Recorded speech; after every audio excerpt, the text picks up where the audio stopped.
TV 24 news ವಾಹಿನಿಗೆ ಸ್ವಾಗತ. ಮೋದಿ ಅವರು ನಮ್ಮ ದೇಶವನ್ನ ಜಗತ್ತಿಗೆ ಕಣ್ತೆರೆದು ನೋಡೋ ಹಾಗೆ ಮಾಡಿದ್ದಾರೆ ಎಂದು ಬಿಜೆಪಿಯ ಜಿಲ್ಲಾಧ್ಯಕ್ಷರು ಆಗಿರುವಂತಹ ನವೀನ್ ಕುಮಾರ್ ಗುಳಗಣ್ಣವರು ಹೇಳಿದ್ದಾರೆ.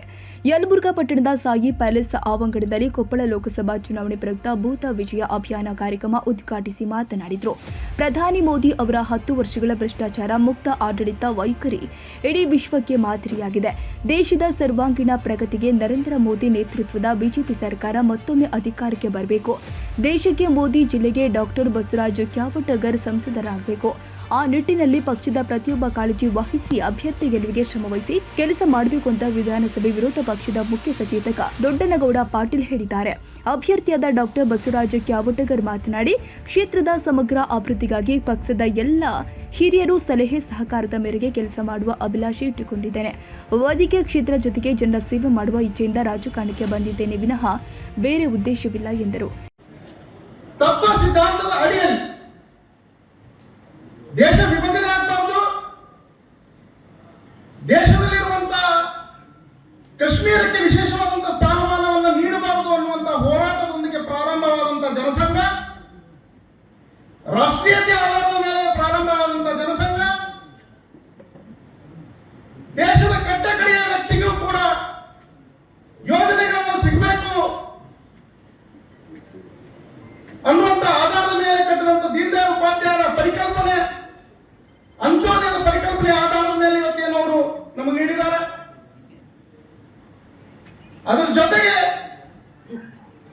ನಮ್ಮ ನೆಚ್ಚಿನ ಮಾಜಿ ಪ್ರಧಾನಮಂತ್ರಿಗಳಾಗಿರುವಂತಹ ಲಾಲ್ ಕೃಷ್ಣ ಅಡ್ವಾಣಿ ಅವರ ಜಮ್ಮು ಕಾಶ್ಮೀರದಿಂದ ಕನ್ಯಾಕುಮಾರಿವರೆಗೂ ನಡೆದಂತಹ ರಾಮ ಮಂದಿರಕ್ಕೋಸ್ಕರ ನಡೆದಂತಹ ಹೋರಾಟಗಳು, ರಥಯಾತ್ರೆ, ಯಾವಾಗ ಭಾರತೀಯ ಜನತಾ ಪಕ್ಷ ಸಂಪೂರ್ಣ ಬಹುಮತ ಬರುತ್ತೋ ಅವಾಗ ನಮ್ಮ ತತ್ವ ಸಿದ್ಧಾಂತದ ಅಡಿಯಲ್ಲಿ ನಾವೇನೋ ಸಂಕಲ್ಪ ಇಟ್ಕೊಂಡು ಜನಸಂಘವನ್ನು ಸ್ಥಾಪನೆ ಮಾಡಿದ್ವಿ, ಅದನ್ನು ಈಡೇರಿಸ್ತೀವಿ ಅನ್ನುವಂತ ಮಾತನ್ನ ಲೋಕಸಭೆಯಲ್ಲಿ ಹೇಳಿದ್ರು. ಆ ಕಾಲಘಟ್ಟದಲ್ಲಿ ನಾವಿದ್ದೇವೆ. ಯಾವ ಶ್ಯಾಮಪ್ರಸಾದ್ ಮುಖರ್ಜಿ ಅವರು ಹೋರಾಟವನ್ನ ಮಾಡಿದ್ರು, ಜಮ್ಮು ಕಾಶ್ಮೀರ ವಿಶೇಷ ಸ್ಥಾನಮಾನ ತೆಗಿಬೇಕಂದ್ರು, ಇವತ್ತು ಜಮ್ಮು ಕಾಶ್ಮೀರದ ವಿಶೇಷ ಸ್ಥಾನಮಾನ ಅವಶ್ಯಕತೆ ಇದೆ. ರಾಷ್ಟ್ರದ ಅಭಿವೃದ್ಧಿಗಾಗಿ, ನಮ್ಮ ಕ್ಷೇತ್ರದ ಅಭಿವೃದ್ಧಿಗಾಗಿ ಬಹಳ ಅವಶ್ಯ ಇದೆ ಅಂತ ಹೇಳಕ್ ಇಷ್ಟಪಡ್ತೇನೆ. ನಮ್ಮ ಕ್ಷೇತ್ರದಲ್ಲಿ ಆಗ್ಲೇ ಎಷ್ಟೊಂದು ಅಭಿವೃದ್ಧಿ ಆಗಿದ್ದಾವೆ. ಮೊನ್ನೆ ಕರಡಿ ಸಂಗಣ್ಣ ಅವರು ಕಳೆದ 10 ವರ್ಷದಲ್ಲಿ ರೈಲ್ವೆ ಇರ್ಬೋದು, ಆಲ್ರೆಡಿ ರೈಲ್ವೆ ಅನುಷ್ಠಾನಗೊಂಡಿದೆ. ಈಗ ನಾವು ನೆಕ್ಸ್ಟ್ ಎಲೆಕ್ಷನ್ ಮುಗಿದ್ಮೇಲೆ ನೀವೆಲ್ಲರೂ ಹೋಗಿ ರೈಲನ್ನು ಶುರು ಮಾಡಿ ನಾವು ಹಸಿರು ಜೆಂಡಾವನ್ನು ತೋರಿಸ್ತೀವಿ ಅಂತ ನಿಮ್ಗೆಲ್ಲರಿಗೂ ಹೇಳಕ್ ಇಷ್ಟಪಡ್ತೇನೆ. ಮತ್ತು ಹೈವೇ ಮಾಡಿರೋದಿರ್ಬೋದು, ಅನೇಕ ಕಾರ್ಯಗಳನ್ನು ಮಾಡಿದ್ದಾರೆ. ಕೇಂದ್ರೀಯ ವಿದ್ಯಾಲಯಗಳನ್ನು ಕೊಪ್ಪಳಕ್ಕೆ ಬಂದಿದೆ, ಗಂಗಾವತಿಗೆ ಬಂದಿದೆ, ಸಿಂಧನೂರಿಗೆ ಬಂದಿದೆ. ನಾವು ಮುಂದಿನ ಪೀರಿಯಡ್ ಅಲ್ಲಿ ಯಲಬುರ್ಗಕ್ಕೂ ತರೋಣ ಅಂತೇಳಿ ನಾನು ಬಹಳ ವಿಶ್ವಾಸದಿಂದ ಹೇಳಕ್ ಇಷ್ಟಪಡ್ತೇನೆ. ಇವತ್ತು ಬರ್ಬೋದು, ಇನ್ನು ಕಾಂಗ್ರೆಸ್ನವ್ರು ಬರ್ಬೋದು, ಅವರೊಂದು ನಿಮಗೆ ಗ್ಯಾರಂಟಿ ಕಾರ್ಡ್ ಕೊಡ್ಬೋದು. ಅದೇನ್ ದೇಶ ಕಟ್ಟೋ ಗ್ಯಾರಂಟಿ ಅಲ್ಲ, ಅದು ದೇಶವನ್ನು ಹಾಳು ಮಾಡೋ ಗ್ಯಾರಂಟಿ. ಅವ್ರು ಜಾತಿ ತಗೊಂಡು ಬರ್ಬೋದು, ಅವ್ರು ದುಡ್ಡು ತಗೊಂಡು ಬರ್ಬೋದು. ನನಗೆ ಗೊತ್ತು, ಭಾರತೀಯ ಜನತಾ ಪಕ್ಷದ ಕಾರ್ಯಕರ್ತರು ಹಾಗೂ ಮತದಾರ ಬಾಂಧವರು ಈ ಸರಿ ಯಾವ ಗ್ಯಾರಂಟಿ ನೋಡೋದಿಲ್ಲ, ಯಾವ ಜಾತಿ ನೋಡೋದಿಲ್ಲ, ಯಾವ ಹಣ ನೋಡೋದಿಲ್ಲ ಅಂತೇಳಿ ಹೋದ್ಸಲ ಕೊಟ್ಟಂತ ಬಹುಮತಕ್ಕಿಂತ ಹೆಚ್ಚಿನ ಬಹುಮತದಲ್ಲಿ ಯಲಬುರ್ಗಾ ವಿಧಾನಸಭಾ ಕ್ಷೇತ್ರ ಭಾರತೀಯ ಜನತಾ ಪಕ್ಷವನ್ನ ಆರಿಸ್ತರೋದ್ರಲ್ಲಿ ಮಹತ್ವ ಪಾತ್ರ ಆಗುತ್ತೆ ಅಂತೇಳಿ ನನ್ನ ಮಾತಾಡ್ಲಿಕ್ಕೆ ಅವಕಾಶ ಕೊಟ್ಟ ನಾವು ಭಾವಿಸಬೇಕಾಗ್ತದೆ. ಬಹಳಷ್ಟು ನಮ್ಗೆ 2 ನಿಮಿಷ ಕೊಟ್ಟಾಗ ತಮ್ಮ ಸಂಕಲ್ಪದ 3 ಮಾತನ್ನು ನಾವು ಅರ್ಥ ಮಾಡಬೇಕಾಗಿದೆ. ದೇಶ ಉಳಿಬೇಕು, ರಾಷ್ಟ್ರ ಉಳಿಬೇಕು, ರಾಜ್ಯ ಉಳಿಬೇಕು, ನಾವು ಉಳಿಬೇಕಂದ್ರೆ ನಾವು 3 ಮಾತನ್ನ ಅರ್ಥ ಮಾಡ್ಕೊಂಡು ಸಾಕಂತ ತಮ್ಮಲ್ಲಿ ವಿನಂತಿ ಮಾಡ್ತೀವಿ. ಹಲವಾರು ಜನರಿಂದ ಕೂಡ ಬಿಜೆಪಿ ಮತದಾನ ಹಾಕ್ಬೇಕಂದ್ರೆ ನಾವು ಹಾಕಲ್ಲ ಅಂತಾರ. ಯಾಕೆ ಹಾಕಲ್ಲ ಅಂತಾರ? ನಾವೆಲ್ಲ ಧರ್ಮರು ಇರ್ತೀವಿ, ಹಲವಾರು ಧರ್ಮರು ಬಿಜೆಪಿ ಮತದಾನ ಮಾಡ್ಬೇಕಂದ್ರೆ ನಾವು ಹಾಕಂದ್ರೆ ನಮ್ಮ ಸ್ವಾಭಿಮಾನ ಅಂತಾರ. ಅದಕ್ಕೆ ನಾವು ಕೂಡ ನಾವೆಲ್ಲರೂ ಸನಾತನ ಧರ್ಮದಲ್ಲಿ ಬೆಳೆದಂಥವ್ರು, ನಮ್ಮ ಧರ್ಮ ಆಚಾರ ಅದಕ್ಕಾಗಿ ತಾವು ಕೂಡ ತಮ್ಮನ್ನ ಕೈ ಹಿಡಿದು ವಿನಂತಿ ಮಾಡ್ತೀನಿ, ನಮ್ಮ ಧರ್ಮ ಆಚಾರ ಈಚಾರ ನಿಯಮ ಉಳಿಬೇಕಂದ್ರೆ ನಾವೆಲ್ಲ ಒಂದಾಗಿ ಬಿಜೆಪಿ ಮತದಾನ ಮಾಡ್ಬೇಕು.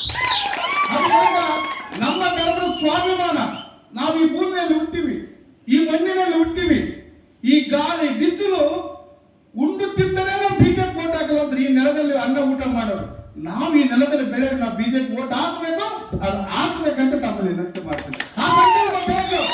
ನಾನು ಬಹಳಷ್ಟು ಹೆಚ್ಚಿಗೆ ಹೇಳಕ್ಕೆ ಯಲಬುರ್ಗಿ ಅಂದ್ರೆ ವಿಷಯದ ಕ್ಷೇತ್ರ.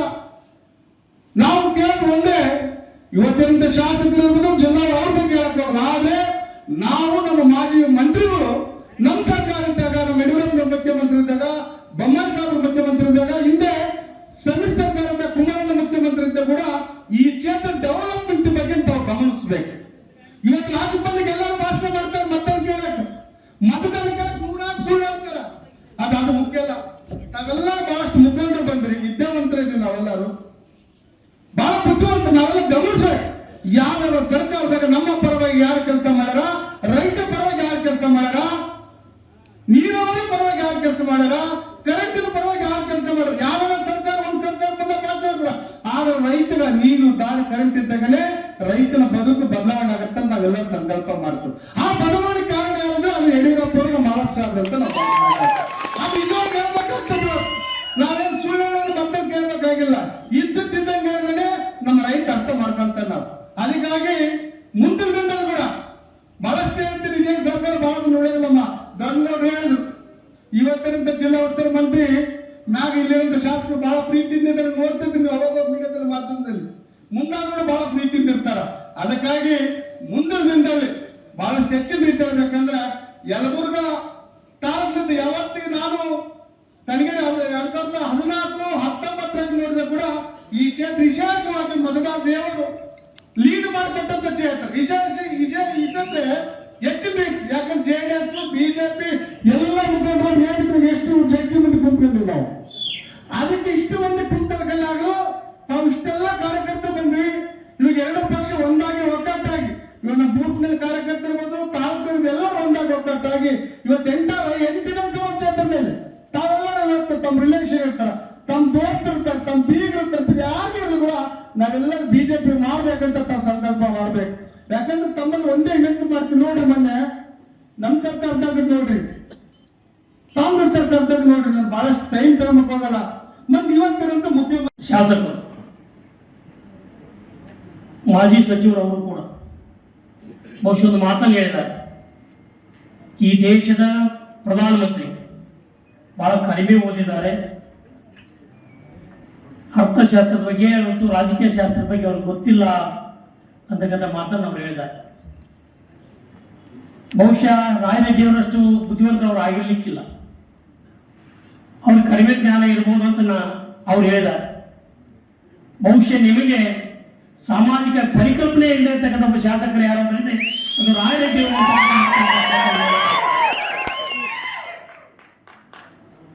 ನೀವು ಇವರೇ ತಿಳ್ಕೊಂಡ್ಬಿಟ್ಟಿದ್ದಾರೆ. ಎಲ್ಲ ಕ್ಷೇತ್ರಗಳು ನಾನು ಬಹಳ ಶಾಲೆ ಇದ್ದೀನಿ,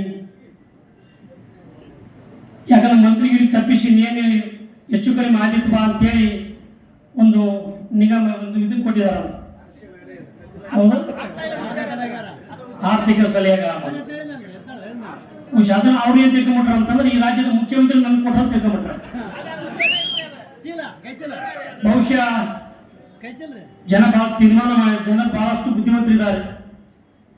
ಇಂತಾಗಲೇ ನೀವು ಸಂಸದತಕ್ಕಂಥ ಸಂದರ್ಭದಲ್ಲಿ ಬಹಳ ಸಲ ಹೇಳಿದ್ದೀನಿ ನಾನು, ಅರಿವಿದ್ದೇನೆ ರೈಲು ಓಡಿಸತಕ್ಕಂಥ ಯಾರಾದರೂ ಇದ್ರೆ ಅದು ರಾಯರೆಡ್ಡಿ ಅವ್ರ ಮಾತು.